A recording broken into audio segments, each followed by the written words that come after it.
डरता हूँ मौत से मगर मरना ज़रूर है, लरज़ता हूँ कफन से मगर पहनना ज़रूर है। हो जाता हूँ गमगीन जनाजे को देखकर, लेकिन मेरा जनाजा भी उठना ज़रूर है। होती है बड़ी कपकपी कब्रों को देखकर, पर मुद्दतों इस कब्र में रहना ज़रूर है।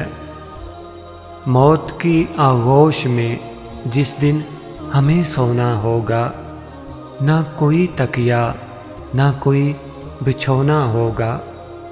साथ होंगे हमारे अम्माल और कब्रिस्तान का छोटा सा कोना होगा।